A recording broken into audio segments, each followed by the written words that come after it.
Hello, everybody. I just got back from the sleep clinic, so I thought I would give you an update since it's been so long since I made that first video. That was 6 years ago when I was about to spend my first night with a CPAP machine to treat my severe obstructive sleep apnea. Since then, I have been using my machine pretty much every night, with just a few exceptions, like I traveled and I accidentally left it at home, um, or I got sick and just felt like I'm just going to go to sleep without this on. So there have been a few nights here and there in the last 6 years, but for the most part, I am using my machine every night, and it has gotten so much easier. I was really nervous about having something on my face. I have claustrophobia. I just didn't want a lot of stuff on my face, so I went with a kind of a minimal mask that doesn't have too much bulk to it, which has helped. And another thing that I was nervous about was dating. I wasn't sure how to ever bring that up with somebody when we get to that point where we're going to spend the night together and I need you to know that I sleep with a mask on my face. Yeah, so it turned out not to be a big deal when I met somebody who's become very important to me. We actually got married 2 years ago, and it turns out that when somebody loves you, they don't care that you have to sleep with a CPAP machine. In fact, they encourage you to do so. So that's all been great. It really did take a lot of getting used to. I still think it's awkward, and there are times when I'd rather sleep without it, but it really does help me in a lot of ways. So a couple of the benefits that I've seen: I've lost a lot of weight, probably in the neighborhood of 30 to 40 pounds since I started using the CPAP machine. Part of that is probably that I have more energy. I feel more rested. I wake up in the morning and I'm ready to go, instead of just dragging and feeling like, oh my goodness, I need my coffee.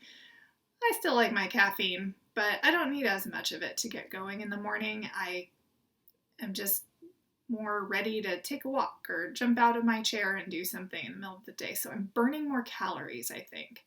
The other part of that is I read that when you have apnea episodes, so you stop breathing at night, it spikes the cortisol, which is a stress hormone in your body. And cortisol makes it really, really hard to lose weight. If you have chronically high cortisol, it becomes nearly impossible to lose weight. So that's probably another reason why I was able to shed weight easily. The other thing about having all those stress hormones running around in your bloodstream is it's really bad for your heart, and not, getting enough oxygen to your brain because you're not sleeping, or you're not getting enough air when you're sleeping at night. All of these are really good reasons to treat your sleep apnea. The weight loss was a bonus. It was not my objective. It's not what I was going for, but definitely a bonus. Also, I suffer from depression sometimes, and I find that it's better when I'm getting CPAP sleep, as I call it. If I notice, how I said sometimes I don't sleep with the machine, I don't feel like it, I get tired, I get cranky, and I'm like, I just want to sleep without the CPAP on my face, and so I'll go to sleep without the CPAP on my face, and I'll be a little moodier the next day. I've tested this enough times that I think it's statistically significant that sleeping with the CPAP machine just improves my depression symptoms.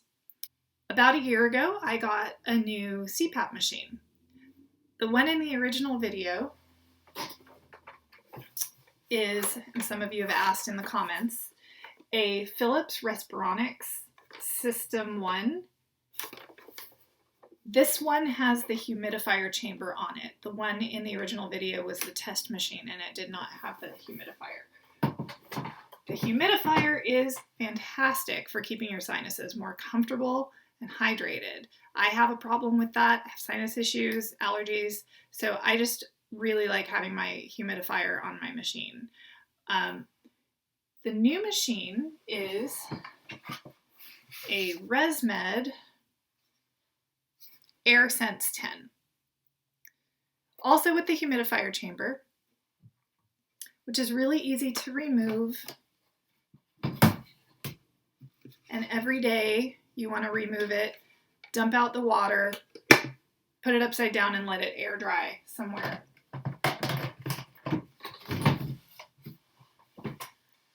When I got my machines, both of them, I was instructed for cleaning purposes to do, as I just told you, with the humidifier chamber. And then the tubing, you want tubing and the nasal pillows, anything that touches your face and actually has air flowing through it, you're going to want to wash out once a week with mild soap and warm water, not hot. So I did that religiously for the 4 or 5 years that I had that machine. But I started to suspect that maybe it had gotten contaminated somehow. I started to get sinus infections, which is not unheard of for me with my sinus issues. I do get sinus infections, but I started to get them more frequently.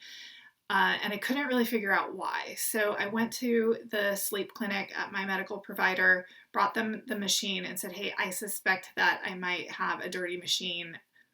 These are the symptoms I'm having. And they said, it's entirely possible. They couldn't test it and confirm that, but they said it's entirely possible, and they gave me a new machine. So, a couple of differences between the machines.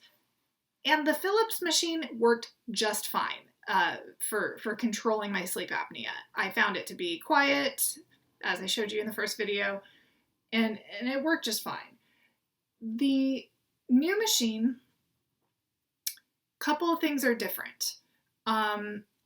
It's still quiet, but it's just a little bit louder. The whirring of the motor is just a little bit more noticeable.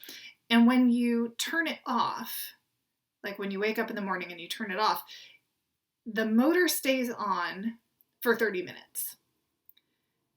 The only reason I bring this up is that when you remove that humidifier chamber, like I showed you, it gets a little louder. And the first time I experienced that, I thought, wow, that's really loud. It's really a minor thing. You get used to it. It's not that big a deal, but that is a difference between the two machines. The other difference, the Philips machine, at least the one that I have, has a data card in it to read your data, and then there's a Dream Mapper app that Philips makes. And you install the app, you can install it on your computer, you can install it on your phone, and then you're going to want to probably do both. You put your data card into your computer, it uploads the data into Dream Mapper, and then you can see that data either on your computer, on the app on your computer, or on the app on your phone. And it's really convenient, and it's really nice to geek out over the data and see your AHI and how many hours you've used the machine. If you have any air leaks, it'll let you know that. So really interesting and really useful information for your doctor as well. The ResMed machine also has a data card, but it's Wi-Fi enabled. And different people have different feelings about that. I tend to like my privacy and not like to have my data hacked, and I know that anything that's connected to the internet can be hacked. So I don't want it uploading my data to the cloud via Wi-Fi. Just personal preference. So it's important to know that if this matters to you, the default setting is that the Wi-Fi is on. The way to turn this off is to enable airplane mode, just like you would your cell phone. So I have airplane mode on all the time. I took my machine into the sleep clinic today, and they were able to put a card in it, download the data, and see it just fine. So it's not required. I just need you to know it's not required to enable Wi-Fi on a Wi-Fi enabled CPAP machine if you don't want to. Speaking of the medical provider, I changed medical providers this year. That's a long story, and who knows, I might make a video someday to get into why I'm very unhappy with my previous medical provider and I have a new one. But suffice it to say, I have switched medical practices, and my old provider prescribed, they did the sleep evaluation, the way they did that is I did it at home. They sent me home with a test machine. I slept with it for 1 week. I returned the machine to them. They read the data and said, this is your prescription. And I got a machine. And then there was no follow-up. There is a sleep clinic that I could go to if I ever had questions, but there was never any regularly scheduled follow-up with a doctor to check in and see how I was doing. This new provider says, oh, no, we're going to check in with you once a year. So I had my appointment with them today, and I will see them again next year and the year after that and the year after that, just to see if anything has changed. There's no way to know unless they're looking at your data and looking at your biometrics. If you gain or lose weight, that can affect the severity of your sleep apnea. Other things can change and affect, your treatment options and how you're doing. So I thought that was really interesting that the former medical provider did not do that.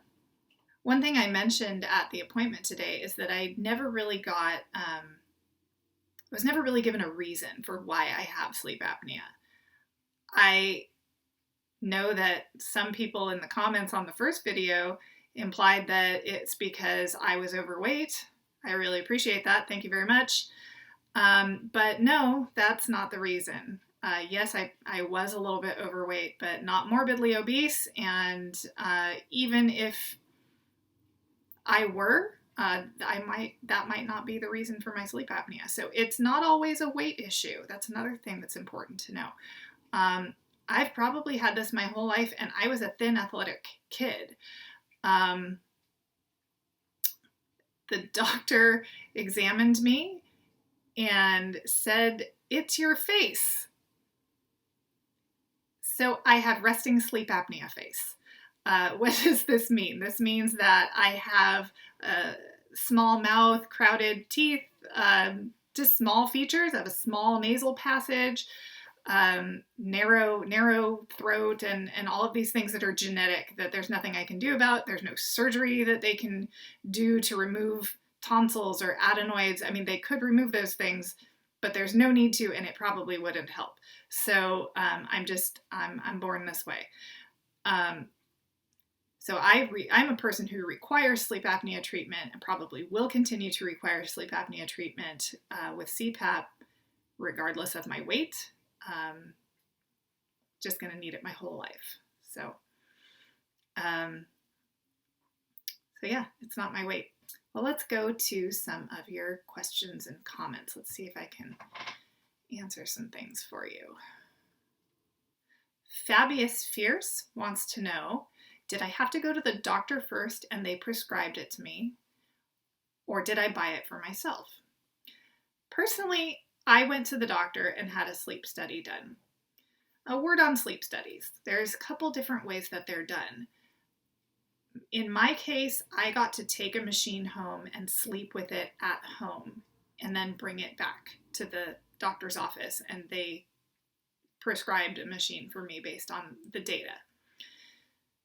There are also in-house sleep studies, if you will, where you go to a sleep center and you spend the night or you spend a few nights and they study you there. Some people are really not keen on sleeping somewhere else to have this test done. But what I was told today at my sleep clinic is that the sleep-in, sleepover kind of studies are actually much more comprehensive, and the tests that they do measure more things, they're more sensitive, they also cost a ton more, so if your insurance will cover it, that's probably a better way to go. You're actually getting a better test than I did, than you do if you just take something home with you. So I know it's intimidating sometimes to sleep somewhere that's not your own bed, but if that's an option for you, that might be a good way to go. But to this person's point about did I buy it for myself? No, I did not. Thankfully, I have good insurance, and I realize that I am privileged to have good medical coverage, and not everybody has that. You can buy a CPAP machine yourself online. I've seen them on eBay and such places. But without a test and a doctor evaluating that data from your test, they don't know how to set the settings on the machine. The settings can change, and that's what the prescription is the settings on the machine, which are set to respond to your specific behavior, sleep behavior. So yes, you can buy it online. Yes, there are default settings.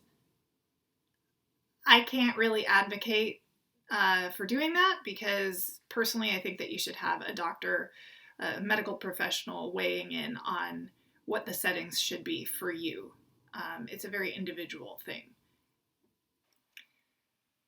So I'm not seeing a lot of other questions in the comments section that I haven't addressed already in this video. They're mostly about what kind of machine I was demoing, and how we get diagnosed, and what the causes of sleep apnea might be, and also questions about what benefits have I seen. So hopefully I've covered all of that in the video. I do want to acknowledge all the wonderful stories that have been shared, and all of the kind and thoughtful and caring comments that people have left. Not only encouraging for me, but encouraging for everybody else out there who is going through this scary experience of getting diagnosed with sleep apnea, with being told that they may have to sleep with a CPAP machine. It's not something that anybody really wants to go through. So I really appreciate it. And if I've helped make this journey any easier or more enlightening or funnier for any of you, I'm glad that I was able to do that for you. I'm going to continue on with my ResMed machine for the time being, and I'm not going to make any changes. It seems to be really, really working for me, and I hope that it works for all of you too. If you haven't taken that step to go get your sleep test because you're afraid or you're nervous, it's a temporary thing. It won't last long, but the benefits of getting treated will last you for the rest of your life. And for those of you who may not have health insurance, I encourage you to look for programs that might be able to help. There is sleepapnea.org that you might check out. I understand that they do have a financial assistance program. I do acknowledge that health insurance is a privilege in this country and isn't provided to everybody. And medical costs can be quite high. So I don't want that to necessarily be an obstacle to you getting some treatment that you may really need. So if that is a problem, I just reach out to the folks at sleepapnea.org and see if there's any financial assistance available for you. Okay. Thank you, everybody, and I hope that you get wonderful sleep, and I wish you all good health.